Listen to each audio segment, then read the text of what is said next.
Hey guys, Time itself here, playing some Domination on WMD. This game is a little different from a lot of the ones I post. Normally I post up pub stomping. This is not pub stomping. This is a pretty darn close game. Now, in this game I'm only playing with 2 friends, and on the other team there are 4 guys with the same clan tag of Stay. That's a little bit intimidating, I have to admit, if they're telling you that they want you to stay before the game even starts. So we come out playing like we want to win, do a little series called Terms of Enragement, and if we got these guys to leave 3 on 4 team-wise, this would be freaking amazing. But instead it turns into pretty much a bar fight. It is a close game, and if you want to watch that, go ahead. But if you want to watch pub stomping, just go ahead and listen to the commentary instead. Originally, when this game ended, I was going to just post it up with the in-game chat, but it's actually just a lot of profanity, and the callouts aren't very good, especially since there are just 3 of us on the team in the party chat. So instead, I'm doing commentary over it. And what I'd like to talk about is kind of what I think this game really shows is not the case for Black Ops, and that is that people seem to think Black Ops is necessarily a slow-paced game.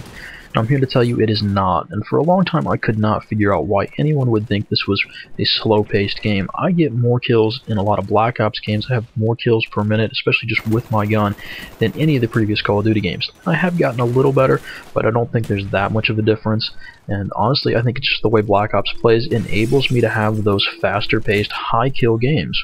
So let's talk about a few of the things that Black Ops really changed from the previous Call of Duty games. One of them is the lack of stopping power.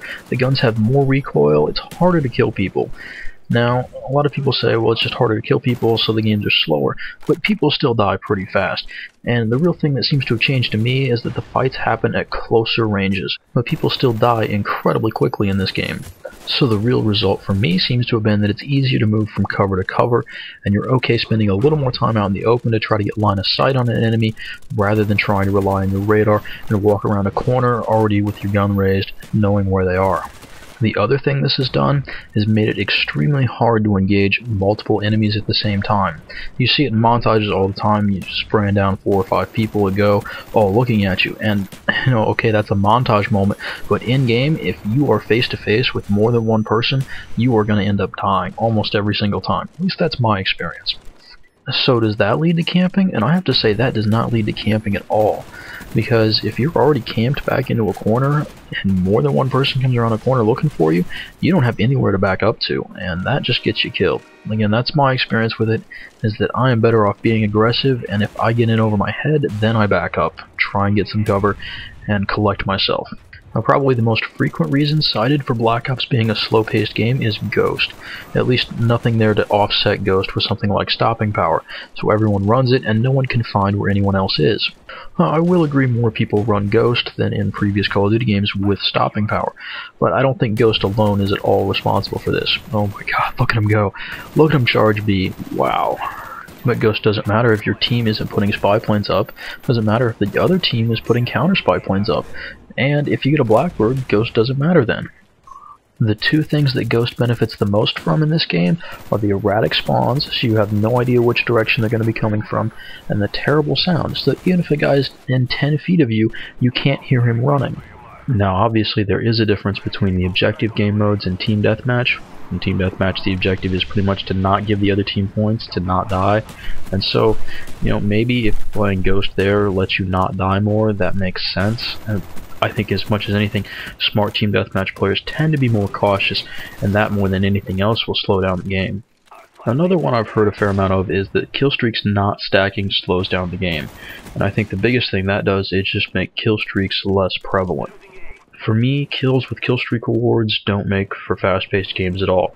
I mean, people speed up their chopper gunners when they get them and they put the video on YouTube, because it's not slow-paced, it's not fast-paced, it's just boring because you're not getting kills with your gun. Me, I'm glad that we don't have the I've got my Harrier in, I'm just going to wait for it to do its thing, and I'm just going to sit in a corner and try to avoid seeing anyone at all. That was absolutely painful to have happen, and I'm glad that we got rid of that. Yeah, people are still cautious when they're trying to get high kill streaks and they're already pretty far along. If you're on a 7 kill streak and you're trying to get to 8, 9, 11, yeah, of course you're going to be cautious. At least now you have to go out and actually see some people instead of trying to let your air support do all the work for you. But the thing is that getting to an 11 kill streak is a bit of a challenge. You're not going to do it every single life, obviously, but the reward is pretty good, and it means for a lot of kills.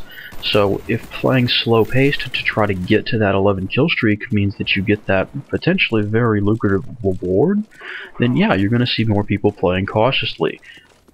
So I think the option to run high kill streaks, especially for bad players, impacts the pace of the game a lot.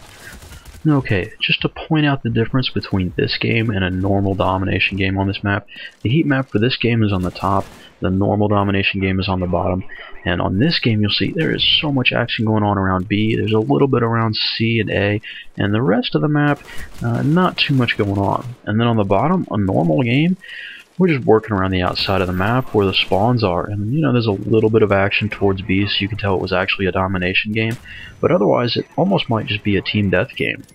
Because in team death, people don't usually go out into the middle of the map. There's no incentive to. You can just get shot from so many different directions. Why would you go out there? But in domination, that B flag is out in the middle. You gotta go out there to capture it. You gotta get out there to defend it. And it's so important that a lot of the action ends up happening in that area of the map. You know, just guessing, but I would bet that you could figure out most what game type was being played just based on the heat map in most games, even without seeing which team was dying where, or, you know, cutting it off between rounds for games, but you could tell what the game type being played was just based on the heat map.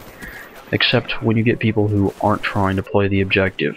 Then, you know, who knows, it's all gonna kinda look like team death, isn't it? Of course, in my normal domination games, the teams are very stacked in my favor, and we end up just pushing the other team around the map. We've even given up on trying to just spawn trap them because even that was too slow. They didn't try to push out and win the game at all. They just sit behind their points and quote-unquote work on their KD. Yeah, that's not a lot of fun to play. But if it's not quite as much a mismatch as it normally is, and the other team again isn't really trying to win, those games can be really slow because they'll end up camping back and they'll actually do a halfway effective job of it, and then getting anything done is just painful. You know, I'm looking at you, guy who wants to climb the ladder up to the top catwalk and try to do a 360 no-scope on the way down. That shit's boring. Knock it off. But I guess I've kind of started hinting at it already. But the reason why Black Ops is considered slow, the only main reason, there are no other main reasons, they're only secondary reasons. The main reason is the way people play it. If you play every game like Team Deathmatch, where dying is a bad thing, yes, the games will be slow. If you play objective game modes with no interest in the objective or winning, yes, the games will be slow. And the more people in any game doing these things, the worse it gets. Now you probably think that this is the part where I start into some commentator rant about people posting games on YouTube where they get 40 plus kills from killstreak support, or they ignore the objectives completely. I don't really think that's the thing. The people posting those are still pretty good and still have a very large impact on the game. And besides, the people who watch YouTube videos relative to the total player base is pretty small. It's not really a significant impact. No, I think the real issue is that people can get into a game, have no clue what's going on, and no expectation to win. In my mind, if I see someone without a microphone in a game, the odds that they're going to be playing to win are very low. This isn't related to the making you come out of party chat for mercenary game types, it's related to the mentality of the people who are playing the game. It's the mentality that says the reason I'm doing poorly is because my team sucks, but I'm not actually going to try to find a team. And the mentality that tries to cheapen victories or cushion losses by just silly reasons. Whatever have you about guns, perks, spawn traps, whatever it took to win. It's a war game. It can be pretty brutal. Recently, I've started playing on my own occasionally again, and, you know, I start to see why people consider this a slow-paced game. Before that, the biggest reason I had was that people left the game. And, you know, if you're 6-on-1, yeah, that's going to be a slow-paced game. You have to chase the one stupid guy down who can't leave the game, or Treyarch can't add more people to the game so that it's just not you sitting around trying to chase one last guy down while you're triple capping them. That's not a fun game to play, is it? And the worst part is, that after you've gone through like 8 or 9 players, the people who join in after that are almost guaranteed to leave too. So the game just gets laggy because people are connecting and disconnecting, and the number of active players in the game at any given time is still very low. And when people realize they're going to lose the game, they often stop trying then too, which that's not fun either. Back to the same problem we had before. Well, our climactic finish is approaching, so I'm going to cut things off. I hope my rambling about Black Ops wasn't too much to take, but just some thoughts I had that I kind of wanted to share. So if you're still here, I want to thank you for listening and or watching. And I'm going to go ahead and cut to the chat for the last part of the game because this was really a nail-biter. I hope you enjoyed it. On B! On B! On B! Holy shit! Help on B!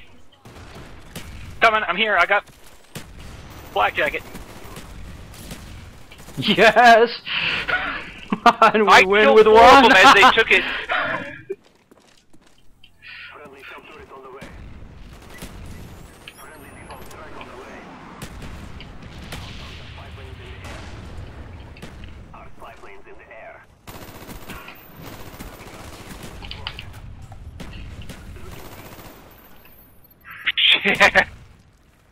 Good job, comrades. We are victorious.